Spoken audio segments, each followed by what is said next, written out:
ఒక్కసారి కళ్ళు మూసుకొని ఊహించండి. ఇది మధ్యయుగ కాలం. రాజ్యాల మధ్య యుద్ధాలు మామూలు విషయం. బలవంతుడే రాజు అవుతాడు. కత్తి పట్టిన వాడే సింహాసనం ఎక్కుతాడు. అటువంటి కాలంలో ఒక మహిళ సింహాసనం ఎక్కితే ఏమవుతుంది? సామంతులు అంగీకరిస్తారా? శత్రువులు గౌరవిస్తారా? లేక ఆమె బలహీనరాలుగా భావించి దాడి చేస్తారా?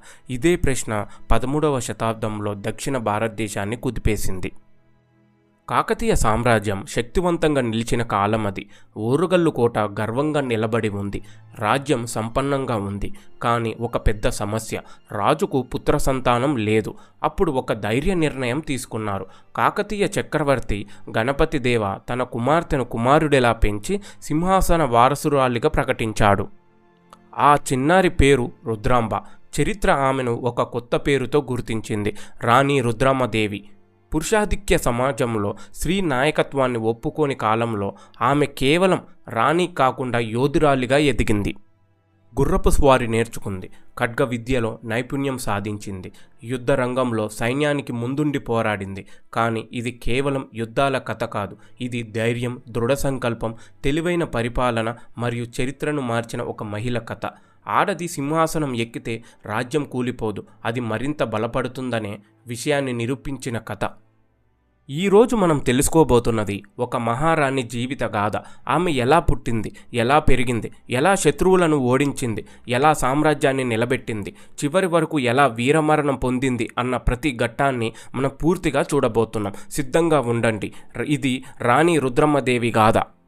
రుద్రమ్మదేవి జననం సుమారు కీర్తి శకం 1240 ప్రాంతంలో జరిగినట్లు చరిత్రకారులు అంచనా వేస్తారు. ఆమె అసలు పేరు రుద్రాంబ. ఆమె తండ్రి కాకతీయ సామ్రాజ్యాన్ని అత్యున్నత స్థాయికి తీసుకెళ్లిన మహాచక్రవర్తి గణపతి దేవ. తల్లి సోమలాదేవి. ఆ కాలంలో రాజ్యానికి వారసుడిగా కుమారుడే ఉండాలి అనే గట్టి నమ్మకం ఉండేది. ఒకవేళ కుమారుడు లేకపోతే అది రాజ్యానికి బలహీనతగా భావించేవారు. శత్రు రాజ్యాలు దాడి చేసే అవకాశాలు పెరుగుతాయి. సామంతులు తిరుగుబాటు చేసే పరిస్థితి వస్తుంది. గణపతి దేవునికి పుత్ర సంతానం లేకపోవడం రాజకీయంగా పెద్ద సవాలు. కానీ ఆయన భయపడలేదు. తన కుమార్తెనే వారసురాలుగా తీర్చిదిద్దాలనే ధైర్య నిర్ణయం తీసుకున్నాడు. చిన్న రుద్రాంబను రాజకుమార్తెలా కాకుండా రాజకుమారుడులుగా పెంచాలని నిర్ణయించాడు. ఆమెకు రుద్రదేవుడు అనే పురుషనామం పెట్టి యువరాజుగా ప్రకటించాడు. రాజసభల్లో ఆమెను కుమారుడిగా పరిచయం చేసేవారు. ఈ నిర్ణయం అప్పటి సమాజానికి ఒక పెద్ద సందేశం. చిన్న వయసులోనే రుద్రమ్మకు కఠినమైన శిక్షణ ప్రారంభమైంది. ఉదయం నుంచి సాయంత్రం వరకు గుర్రపు స్వారీ సాధన, ఖడ్గ విద్యలో నైపుణ్యం, విలువిద్యలో దిట్టగా మారడం, యుద్ధ రంగంలో ఎలా నిలబడాలి, సైన్యాన్ని ఎలా నడిపించాలి, శత్రువుల బలహీనతలను ఎలా గుర్తించాలి అనే విషయాలను నేర్పించారు. ఆమె కేవలం ఆయుధాలను పట్టడం మాత్రమే కాదు, వాటిని నైపుణ్యంగా వినియోగించడం కూడా నేర్చుకుంది. రాజనీతి, దౌత్యం, పరిపాలన విధానాలు కూడా ఆమె విద్యలో భాగం. రాజ్యసభలో జరిగే చర్చల్లో ఆమెను కూర్చోబెట్టేవారు. అక్కడ పెద్దలు మాట్లాడే ప్రతి మాటను శ్రద్ధగా విని గ్రహించేది. ప్రజల సమస్యలను ఎలా పరిష్కరించాలి, పన్నులను ఎలా విధించాలి, సైన్యాన్ని ఎలా నిర్వహించాలి, సామంతులను ఎలా నియంత్రించాలి, ఇవన్నీ చిన్నప్పటి నుంచే ఆమెకు అవగాహన అయ్యాయి. ఆమె బాల్యం రాజభవనంలోని సౌఖ్య జీవితమే కాదు, కఠిన సాధనతో నిండిన ఒక శిక్షణ శిబిరం. సాధారణంగా రాజకుమార్తెలు కళలు, సంగీతం, నృత్యం నేర్చుకునే కాలంలో రుద్రమ్మదేవి కత్తి పట్టింది. ఇతరులు రాజమహల్లో విశ్రాంతి తీసుకుంటే ఆమె మైదానంలో గుర్రపు స్వారీ చేసింది. ఇతరులు అలంకారాలు ధరించగా ఆమె కవచం ధరించింది. ఈ కఠిన శిక్షణే ఆమెను భవిష్యత్తులో ఎదురయ్యే మహాయుద్ధాలకు సిద్ధం చేసింది. గణపతి దేవుడు తన కుమార్తెలో ఒక యోధుని ఆత్మను చూశాడు. చిన్నప్పటి నుంచే రుద్రమ్మ చూపిన ధైర్యం, ఆత్మవిశ్వాసం, నాయకత్వ లక్షణాలు ఆమె భవిష్యత్తు ఎంత గొప్పదో సూచించాయి. ఆమె బాల్యం ఒక సాధారణ రాజకుమార్తె కథ కాదు, అది ఒక సామ్రాజ్యాన్ని రక్షించబోయే మహారాణి తయారయ్యే కాలం. క్రీస్తు శకం 1262 ప్రాంతం కాకతీయ సామ్రాజ్య చరిత్రలో ఒక కీలక మలుపు. గణపతి దేవుడు వయసు పైబడడంతో పాటు రాజ్యభారాన్ని తన కుమార్తెకు అప్పగించే సమయం వచ్చింది. అప్పటికే రుద్రమ్మ అనుభవం ఉన్న యువరాజుగా రాజ్యసభల్లో కీలక పాత్ర పోషిస్తుంది. కానీ ఇప్పుడు అధికారికంగా సింహాసనం అధిరోహించాల్సిన సమయం వచ్చింది. ఓరుగల్లు రాజధానిలో జరిగిన ఆ పట్టాభిషేక వేడుక సాధారణ ఘట్టం కాదు, అది ఒక యుగ మార్పు. ఒక మహిళ సింహాసనం ఎక్కబోతుంది. రాజ్యసభలో కొందరి కళల్లో ఆశ్చర్యం, మరికొందరిలో అనుమానం, ఇంకొందరిలో అసహనం. అయినప్పటికీ రుద్రమ్మ ధైర్యంగా ముందుకు వచ్చింది. ఆమెను రుద్ర మహారాజు అని సంబోధించారు. శాసనాల్లో కూడా ఆమె పేరు రుద్రాదేవే మహారాజుగా కనిపిస్తుంది. ఇది కేవలం పేరు మార్పు కాదు, అది రాజకీయ వ్యూహం. స్త్రీ పాలనకు ఓర్వలేని సమాజంలో ఆమెను పురుషాధికార రూపంలో చూపించడం ద్వారా రాజ్య స్థిరత్వాన్ని కాపాడడానికి నిర్ణయం తీసుకున్నారు. అయితే సింహాసనం ఎక్కడం ఒకటి, దాన్ని నిలబెట్టడం మరొకటి. రుద్రమ అధిరోహించిన వెంటనే సామంత రాజులు తిరుగుబాటు చేయడం ప్రారంభించారు. ఒక ఆడది మన మీద రాజ్యం చేస్తుందా అనే అహంకారం కొందరిలో ఉవ్వెత్తున ఎగిసింది. పాగనాటి కాయస్థ అంబదేవుడు వంటి సామంతులు వ్యతిరేకంగా నిలబడ్డారు. కొందరు పన్నులు చెల్లించకుండా తిరుగుబాటు సంకేతాలు ఇచ్చారు. మరికొందరు సైన్యాన్ని సమీకరించడం ప్రారంభించారు. రాజ్యం చుట్టూ శత్రువులు కూడా ఈ అవకాశాన్ని గమనించారు. ఇది రుద్రమకు మొదటి పెద్ద పరీక్ష. ఆమె భయపడలేదు. రాజ్యసభలో సేనాధిపతులతో సమావేశం పెట్టింది. సైన్యాన్ని పునర్వ్యవస్థీకరించింది. విశ్వాసపాత్రులైన నాయకులను కీలక స్థానంలో నియమించింది. తిరుగుబాటు చేసిన సామంతులపై కఠిన చర్యలు తీసుకుంది. కొందరిని యుద్ధంలో ఓడించింది, కొందరిని చర్చల ద్వారా లోబర్చుకుంది. ఆమె చూపించిన ధైర్యం, నిర్ణయాత్మక కథ చూసి చాలామంది అనుమానాలు తగ్గించుకున్నారు. ఈ కాలంలో రుద్రమ ఒక ముఖ్యమైన విషయం నిరూపించింది. ఆమె కేవలం రాజు కూతురు కాదు, రాజ్యాన్ని నడిపే శక్తి ఉన్న నాయకురాలు. సైన్యంలో క్రమశిక్షణను పెంచింది, కోటల రక్షణను బలోపేతం చేసింది, పరిపాలన వ్యవస్థను పునర్వ్యవస్థీకరించింది. ఓరుగల్లు కోట మరింత దృఢంగా మారింది. ప్రజల్లో కూడా ఆమెపై నమ్మకం పెరిగింది. ఆమె రాజ్యసభల్లో ధైర్యంగా మాట్లాడేది, నిర్ణయాలు కూడా తీసుకునేది, అవసరమైతే స్వయంగా యుద్ధ రంగానికి వెళ్లేందుకు సిద్ధమయ్యేది. సింహాసనం అధిరోహించిన ఆ మొదటి సంవత్సరాలే ఆమెకు నాయకత్వానికి అసలైన పరీక్ష. ఆ పరీక్షను ఆమె విజయవంతంగా పూర్తి చేసింది. ఆ రోజు నుంచి కాకతీయ సామ్రాజ్యం ఒక కొత్త అధ్యాయంలోకి అడుగుపెట్టింది. రాణి రుద్రమదేవి యుగం ప్రారంభమైంది.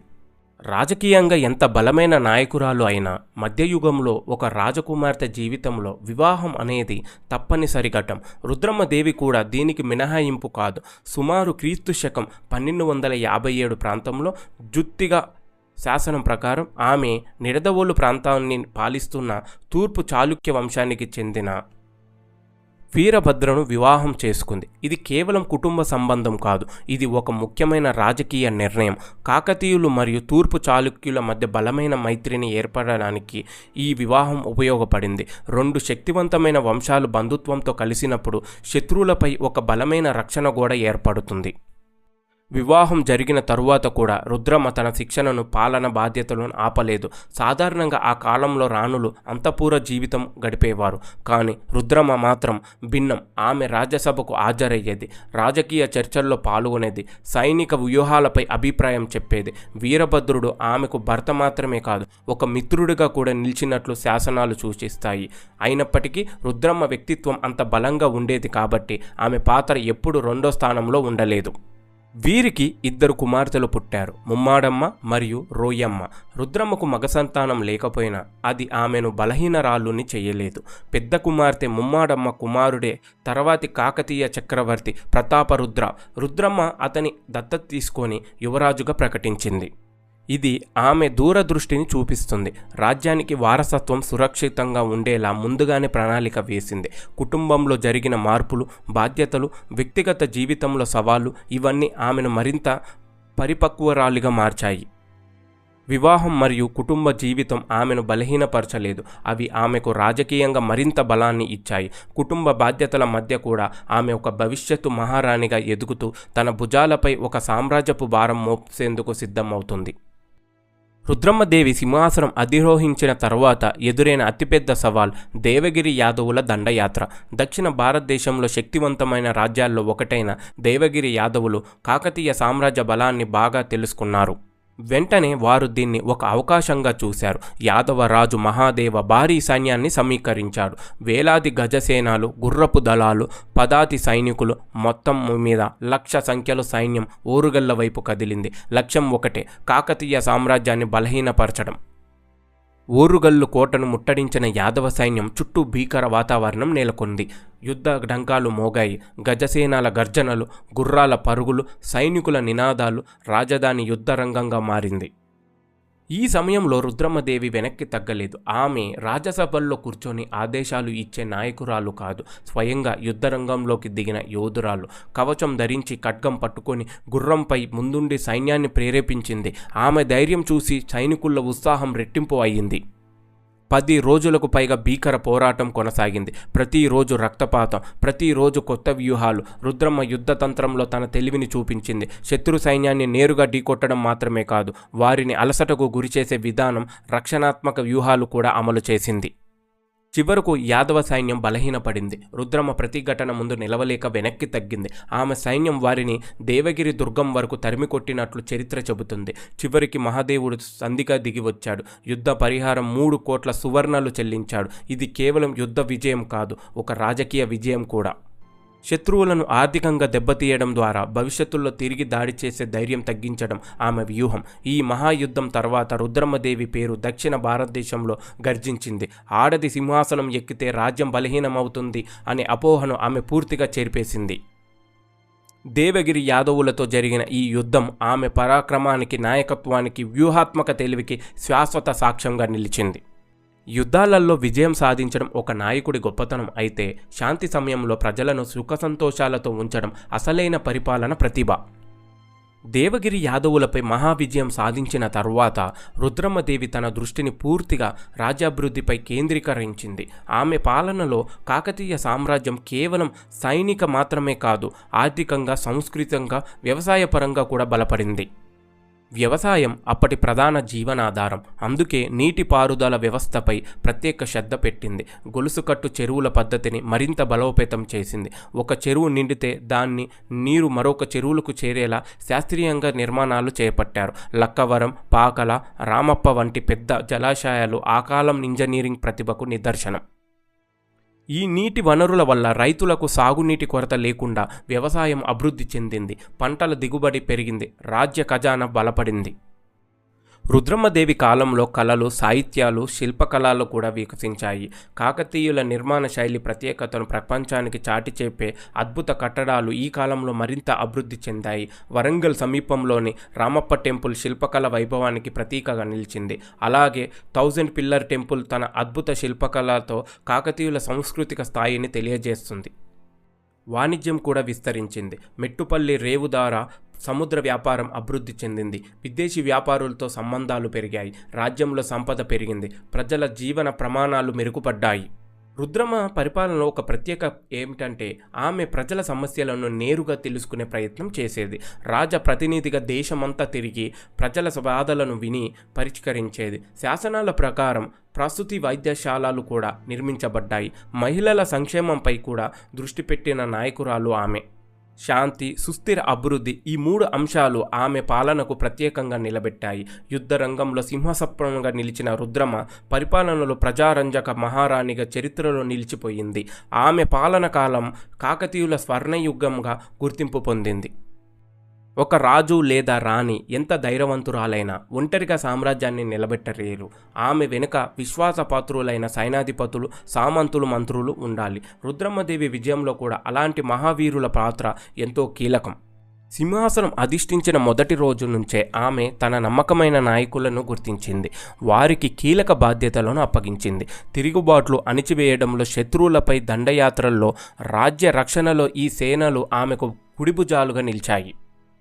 ఆమెకు అండగా నిలిచిన ప్రముఖుల్లో గోనగన్నారెడ్డి పేరు ముందుగా వినిపిస్తుంది. తిరుగుబాట్ల సమయంలో అతడు విశేష ధైర్యంతో ముందుకు వచ్చి రుద్రమ్మకు మద్దతుగా నిలిచాడు. శత్రు సామంతులపై దాడులు చేసే రాజ్యంలో క్రమశిక్షణ నెలకొల్పడంలో అతని పాత్ర కీలకం. అలాగే రేచర్ల ప్రసాదాత్యుడు, రుద్రనాయకుడు, జన్నిగ దేవుడు, త్రిపురాంతకుడు వంటి నాయకులు కూడా ఆమె విశ్వాసపాత్రులుగా పనిచేశారు. వీరు కేవలం యుద్ధరంగంలో మాత్రమే కాదు, వ్యూహ రచనంలో కూడా చురుగ్గా పాల్గొన్నారు. సైన్యాన్ని విభాగాలుగా పునర్వ్యవస్థీకరించడంలో, కోటల రక్షణను బలోపేతం చేయడం, సరిహద్దుల ప్రాంతంలో గస్తీ పెంచడం వంటి చర్యలు ఈ కాలంలోనే తీసుకున్నారు. రుద్రమ్మ ఒక ముఖ్యమైన విషయం గ్రహించింది. విశ్వాసం ఉన్నవారిని గౌరవించాలి, ద్రోహం చేసిన వారిని కఠినంగా శిక్షించాలి. అందుకే ఆమె పాలనలో క్రమశిక్షణ దృఢంగా ఉండేది. సైన్యంలో ధైర్యం, నిబద్ధత, నైతిక విలువలకు ప్రాధాన్యం ఇచ్చింది. సేనలతో తరచూ సమావేశాలు నిర్వహించి పరిస్థితులను సమీక్షించేది. అవసరమైతే స్వయంగా యుద్ధరంగానికి వెళ్ళి వారికి ధైర్యం ఇచ్చేది. ఈ విశ్వాస బంధమే కాకతీయ సామ్రాజ్యాన్ని కాపాడింది. ఒక రాణి మరియు ఆమె సేనలను మధ్య ఉన్న ఆ నమ్మకం, ఆ ఐక్యత ఆమె విజయాల వెనుక అసలైన శక్తి. రుద్రమ్మదేవి పేరు చరిత్రలో నిలిచింది, కానీ ఆమె పేరు నిలబెట్టిన వీర సైనికుల త్యాగాలు కూడా అంతే గొప్పవి. కాలం ఎంత బలమైన నాయకురాలనైనా ఒక దశలో పరీక్షిస్తుంది. రుద్రమ్మదేవి జీవితంలో ఆ చివరి పరీక్ష అంబదేవుని రూపంలో వచ్చింది. పాకనాటి కాయస్థ సామంతుడు అంబదేవుడు ఇప్పటికే పలుమార్లు తిరుగుబాటు చేసి ఓడిపోయాడు. కానీ అతను పూర్తిగా లొంగిపోలేదు. లోపల కక్ష పెంచుకున్నాడు. రుద్రమ్మ శక్తిని నేరుగా ఎదుర్కోలేని, గెలవలేనని గ్రహించిన అతను కుట్ర మార్గాన్ని ఎంచుకున్నాడు. రాజ్యంలో అసంతృప్తి ఉన్న సామంతులను ఒక్కచోట చేర్చే ప్రయత్నం చేశాడు. పాండ్యులు, చోళులు వంటి ఇతర శక్తులతో సంబంధాలు పెంచి సరైన అవకాశాన్ని ఎదురు చూశాడు. రుద్రమ్మ వయసు పైపడిన కాలం అది. అయినప్పటికీ ఆమె ధైర్యం మాత్రం తగ్గలేదు. సుమారు క్రీస్తు శకం 1289 ప్రాంతంలో పరిస్థితి ఉద్రిక్తంగా మారింది. అంబదేవుడు తిరుగుబాటును బహిరంగంగా ప్రకటించాడు. సరిహద్దు ప్రాంతాల్లో ఘర్షణలు మొదలయ్యాయి.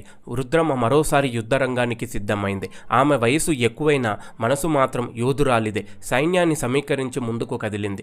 ఇరుపక్షాల మధ్య భీకర పోరాటం జరిగింది.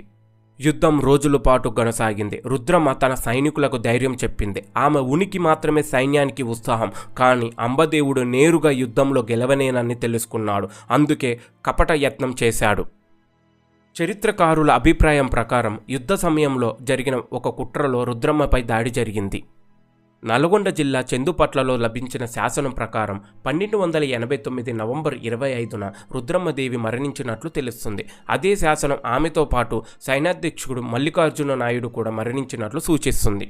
ఈ శాసనం వెలుగులోకి రాకముందు ఆమె మరణంపై స్పష్టత లేదు. కానీ ఇప్పుడు చరిత్ర చెబుతుంది ఆమె చివరి శ్వాస కూడా యుద్ధరంగంలోనే విడిచింది. ఒక రాణి, ఒక యోధురాలు, ఒక సామ్రాజ్యపతి తన రాజ్యాన్ని కాపాడే క్రమంలో ప్రాణాలు అర్పించింది. ఆమె మరణంతో కాకతీయ సామ్రాజ్యానికి గట్టి దెబ్బ తగిలింది. అయినప్పటికీ ఆమె పేరు చెరిగిపోలేదు. అంబదేవుని కుట్ర ఆమె శరీరాన్ని కూల్చివేసిన ఆమె స్ఫూర్తి మాత్రం ఎప్పటికీ చెరపలేకపోయింది. రుద్రమ్మదేవి చివరి యుద్ధం ఆమె జీవితాన్ని ముగింపు అయినా ఆమె గాథకు అది ఒక అమరత్వాన్ని ఇచ్చిన క్షణం.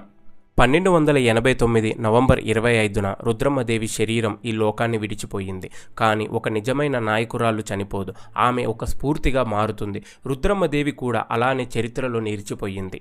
మధ్య యుగాల్లో పురుషాధిక్య సమాజంలో శత్రువులతో నిండిన కాలంలో ఒక మహిళ సింహాసనం అధిష్ఠించి దాదాపు 27 సంవత్సరాలు విజయవంతంగా పాలించడం అనేది అసాధారణ ఘనత. ఆమె కేవలం యుద్ధరంగంలో గెలిచిన యోధురాలు కాదు, ప్రజల హృదయాలను గెలిచిన పరిపాలకురాలు.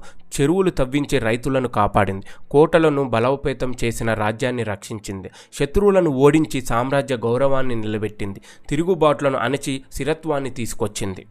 రుద్రమ్మదేవి కథ మనకు ఒక స్పష్టమైన సందేశం ఇస్తుంది. నాయకత్వానికి స్త్రీయా పురుషుడా అనే అడ్డంకి కాదు. ధైర్యం, దూరదృష్టి, నిబద్ధత కంటే ఎవరికైనా చరిత్రలో స్థానం ఉంటుంది. ఆమె కాలంలో కొందరు ఆడది సింహాసనం ఎక్కితే రాజ్యం బలహీనమవుతుంది అని అనుకున్నారు. కానీ ఆమె నిరూపించింది ఆడది సింహాసనం ఎక్కితే రాజ్యం మరింత బలపడుతుందని. ఈరోజు తెలంగాణ గర్వంగా చెప్పుకునే కాకతీయ వారసత్వంలో రుద్రమ్మదేవి పేరు ముందుంటుంది. ఓరుగల్లు కోట గోడలు ఇప్పటికీ ఆమె పరాక్రమాన్ని గుర్తు చేస్తాయి. కాకతీయ కళాతోరణం ఇప్పటికీ ఆమె యుగ వైభవాన్ని చెబుతుంది. రుద్రమ్మదేవి ఒక పేరు కాదు, ఒక ఆత్మవిశ్వాసం, ఒక ధైర్యం, ఒక ప్రేరణ. ప్రతి మహిళలో ఉన్న శక్తికి ప్రతీక, ప్రతి నాయకుడికి ఆదర్శం. ఆమె జీవితం మనకు చెబుతుంది పరిస్థితులు ఎంత కఠినమైన మనసు దృఢంగా ఉంటే చరిత్ర మనదవుతుంది. ఇదే రాణి రుద్రమ్మదేవి గాథ. ఒక సామ్రాజ్యాన్ని నిలబెట్టిన మహారాణి, ఒక యుగాన్ని మార్చిన స్త్రీ. ఆమె కథ ముగిసింది, కానీ ఆమె స్ఫూర్తి ఎప్పటికీ ముగిదవు.